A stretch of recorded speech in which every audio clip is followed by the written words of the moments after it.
السلام علیکم ورحمۃ اللہ وبرکاتہ۔ محترم ناظرین، پیارے بھائیوں اور دوستوں، رمضان المبارک کا مہینہ ہمارے اوپر سایہ فگن ہے۔ یہ مہینہ بڑا رحمت اور برکت والا مہینہ ہے۔ اس مہینے کا سب سے افضل عبادت روزہ ہے، اور روزہ بڑے بوڑھے بچے اور عورتیں سبھی رکھتے ہیں۔ تو آج ہم بات کریں گے اس ویڈیو میں کہ روزہ کن کن چیزوں سے ٹوٹ جاتا ہے۔ اس بات کو تو سبھی حضرات جانتے ہیں کہ روزہ نام ہے کھانے پینے اور جماع سے روکنے کا، لیکن اس کے علاوہ اور بھی بہت ساری چیزیں ایسی ہیں کہ جن سے روزہ ٹوٹ جاتا ہے۔ روزہ کو فاسد کر دینے والی چیزیں دو قسم کی ہیں۔ ایک یہ کہ جن سے صرف قضا واجب ہوتی ہے، وہ اس طرح ہیں۔ نمبر ایک، روزہ دار کے منہ میں زبردستی کوئی چیز ڈال دی گئی اور حلق سے اتر گئی تو اس سے روزہ ٹوٹ جاتا ہے۔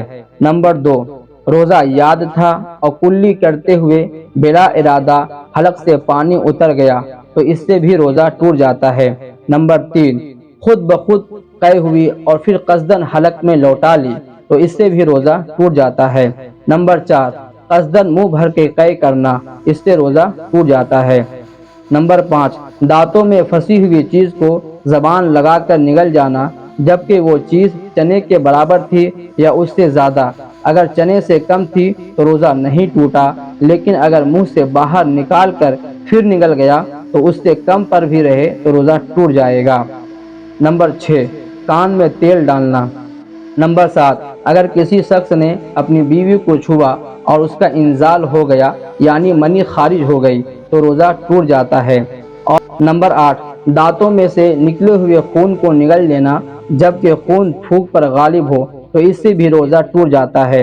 نمبر نو، بھول کر کھا پی لینے کے بعد یہ سمجھ کر کہ روزہ ٹوٹ گیا پھر جان بوجھ کر اور کھا لیا تو اس سے بھی روزہ ٹوٹ جاتا ہے۔ نمبر 10، اگر کسی شخص کے ذہن میں یہ گمان ہوا کہ سورج غروب ہو گیا اور وہ کھا لیا تو روزہ ٹوٹ جائے گا۔ یہ تمام چیزوں سے قضا واجب ہوگی، کفارہ واجب نہیں ہوگا۔ دوسری صورت یہ ہے کہ جن سے قضا اور کفارہ دونوں واجب ہوتے ہیں۔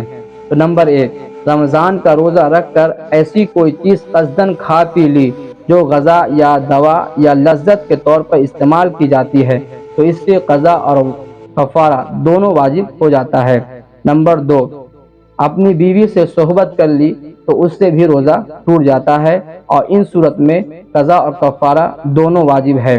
نمبر تین، قصدن آنکھ میں دوا یا سرما لگایا تو ان صورت میں کفارہ بھی واجب ہے اور قضا بھی واجب ہے۔ تو اس ویڈیو کو اپنے دوستوں کو ضرور شیئر کریں۔